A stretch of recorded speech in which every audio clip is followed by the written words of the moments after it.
Jari ma'am punamak ISSLC class 10 की date 4 March की date 4 दा तवदब exam की remedial सिंगो आई थमजगे ख्वादे यहाँ हानबदा date 4 से दा Aries राशि मेष राशि ने तवदब से केसर लैगी लैरिक अमनी को अंगांगबा अखोगी लैरिक सिंग यावबा क्वादगा यावबा अंगांगबदुनी केसर पैकेट ओइना फंगबनी साम का चावबा पैकेट मचा को मदुदगी केसर से अमा लौरो अनि लौरो अहुम लौरो अनि नंगना फंगिबा गिददा अमा फंगे अमा यारे हेले याई को अदु केसर दो सालंदादे इसिंग थादार मोहाबनी को थ्रो सम केसर एट वाटर हाबनी एरिस की मैदी मेष राशि की देन तौरस राशि दी ममि तांगबदा अखोगी काइगुंबा मा सेवा तौरम बिजरम्बा नसिम तौ हाबनी अदु ममि तांगबसी मि तांगबासी दिले काय खुदिम की दिले बना तमनिना कदौगेदा आनो उपा नत्री रगना आनो उपी अमदा चानबा पोट खरा बिजरम्बा याई को आनो उपसु याई नुपासु याई अदुगा नुपीसु याई अनिसिना अमदे ता बिजरम्बा तौरस राशि की को जेमिनाई मिथुन राशि दी अखोगी मपुर ओइबे लैगिद्रबा कनागुंबी अमदगी बोर से नियो हाबनी मंगोंदगी ब्लेसिंग से लवन हाबनी अखोगी विदो लुखराबी अमदगी मंगोल से नीरगा चलो नुमित से जेमिनाई की दी याम फाव ओइनी हाबनी नंबर 4 दा कइनो अखोगी कैंसर कर्कट राशि दी कइनो सिल्वर मसे मनंगल लोइना पुरो एनीथिंग व्हाट एवर सिल्वर की वरदी अमता पुगे यारे मचेत पुगेरा ब्रेसलेट सिगेरा रिंग सिगेरा लिक ओइना सिगेरा एनीथिंग अदुम ओइरो सिल्वर अमा नंगना साग लोइना रग चलो सिनी कैंसर की को दि मथंग द लियो दी कइनो हाबदा अखोगी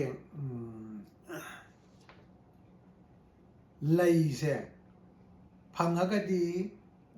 ब्लू नत्रग ब्लैक हाइबनी दो गुंबा लैदे कोइदा कई तारे अपराजिता हाइबा नंगबा लैदो तारे को अपराजिता से हौजे दुम याम थोबराय दन खली अदना फंगनाबा थिरो हाइबा राशि सिंगदि की को अपराजिता से चलमदादा नन अपराजिता से पारेगा थो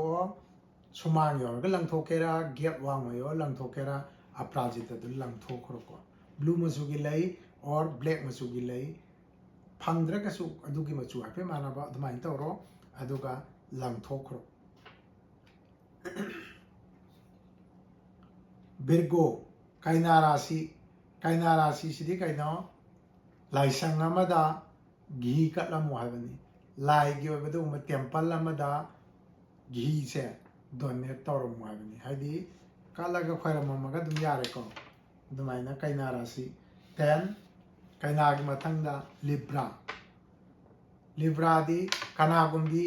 नुपी अमगी मफमदगी बोर नियो हाबनी मयुम पाला वीडियो ओइदोबा लेसा वीडियो ओरोय मौ अमगी मफमदगी बोर निरगा चलो एनीवन यारे को एनी मौ अमदगी बोर निरगा चलो अदुना लिब्रागी स्कॉर्पियो दी व्हाइट शर्ट अंगोबा मचूगी फुरिट लिलगा चलो को स्कॉर्पियो की अंगोबा मचूगी फुरिट लिलगा चलो अदुगी मथंगदा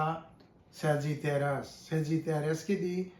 संगोम दान तौरो मोहाबनी संगोम पैकेट अमा नत्र संगोम चेखा अमा संगोम ग्लास अमा एनीथिंग संगोम दो अमूल ताजा याय अदगी संगोम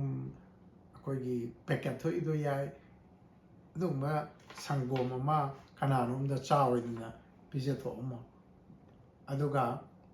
कैप्रिकॉर्न की दी कइनो संगोम फंबा कर्ट पैकेट याम थोइदना को अदुमा पैकेट अमा मेंगोंदा चावइना पिजेथोमो अदुना कैप्रिकॉर्न की मकर राशि की को एक्वारियस दी नसाई की कुंभ राशि ꯆꯐꯨꯗꯣ ꯑꯗꯨꯒꯤꯅ ꯍꯨꯏ ꯑꯉꯧꯕ ꯑꯃꯗ ꯑꯆꯥꯄꯣꯠ ꯄꯤꯖꯔꯝꯃꯣ ꯍꯥꯏꯕꯅꯤ ꯍꯨꯏꯗꯣ ꯑꯉꯧꯕ ꯐꯪꯗ꯭ꯔꯒꯁꯨ ꯑꯉꯧꯕ ꯃꯆꯦꯠ ꯑꯃ ꯌꯥꯎꯔꯗꯤ ꯌꯥꯏꯀꯣ ꯑꯗꯨꯁꯨ ꯐꯪꯗ꯭ꯔꯒꯗꯤ ꯍꯨꯏꯗ ꯄꯤꯖꯔꯣ ꯑꯗꯨꯕꯨ ꯐꯪꯅꯅꯕꯗꯤ ꯇ꯭ꯔꯥꯏ ꯇꯧꯔꯣ ꯐꯪꯗ꯭ꯔꯒꯗꯤ ꯑꯦꯅꯤ ꯗꯣꯛꯇ ꯄꯤꯖꯔꯣ ꯑꯗꯨꯅ ꯑꯩꯈꯣꯏꯒꯤ ꯑꯦꯀ꯭ꯋꯥꯔꯤꯌꯁꯀꯤ ꯀꯨꯝꯚ ꯔꯥꯁꯤꯒꯤ ꯑꯗꯨꯒꯤ ꯃꯇꯨꯡꯗ ꯄꯥꯏꯁꯦꯁ ꯃꯤꯟꯅ ꯔꯥꯁꯤꯒꯤꯗꯤ ꯀꯔꯝꯍꯥꯏꯅ ꯇꯧꯗꯒꯦꯗ ꯏꯔꯨꯖꯅꯕ ꯏꯁꯤꯡꯗꯨꯗ ꯁꯪꯒꯣꯝꯗꯣ ꯁ꯭ꯄꯨꯟ ꯑꯃ ꯍꯥꯞꯀꯦꯔꯥ ꯗ꯭ꯔꯣꯞ ꯑꯃ ꯍꯥꯞꯀꯦꯔꯥ ꯈꯔ ꯌꯥꯝ ꯍꯩꯒꯦꯔꯥ ꯁꯪꯒꯣꯝꯗꯣ ꯏꯔꯨꯖꯅꯕ ꯏꯁꯤꯡꯗꯨꯗ ꯍꯩꯖꯜꯂꯣ ꯑꯗꯨꯅ 이루어져라가 살로 야라가디 꼭도 뭐가 쳤다 파이 느낌 사생기디 기당 농아이디 하라가나 참 사이타로 누파기 부디 컴펄서리 마삼 디엠베니나 이라라인 동그라니 느낌 사기야 육도다 꼭도 또 뭐라가 록 통막파 찍파 컷파 락파수 야이 아두디 아동기 낭낭기 아이디 나갈리부 하레 가디 차이등 차이타라가 또 아빠마 몽가 타우로 아두마디 난 캐파시티다 레레 아두나 ISSL 시기 क्लास 10 की एग्जाम सिगी नमित सिगी रिमेडी से तौरो लाइक तंबगी ख्वाइगी मायाई सलक्पा यामना लुबा तांकक अमो ओइना लौनरिबा थाइनेदगी होंना खंगनरिबा मैट्रिक परीक्षा हाइदना लेइबा एग्जाम मयाम से मैट्रिक परीक्षा दौना लुबा यावती हाय ममिंग चटपा अदगी मी मयाम ने याम हाइनाबसी मैट्रिक परीक्षा हाइगदी लोरे कोई मतलब याम कीना थारखिबा परीक्षानी अदना असिगुंबा एग्जामिनेशन सिदा एपिया तौगदोरिबा इचासिंग मयाम पुनम रिमेडीस से तौरगा माइ पाकपा मंगोलोइबा हाइदु ओइदना क्लास 12 किता 11 दा एडमिशन तौबदो याम लाइन फंगु अरेसनु सिहारगा ngasiगidi matang sida loisange aduga makhagi date की दुसो याम थुना मुथागलक नबा तौगे थैंक यू ऑल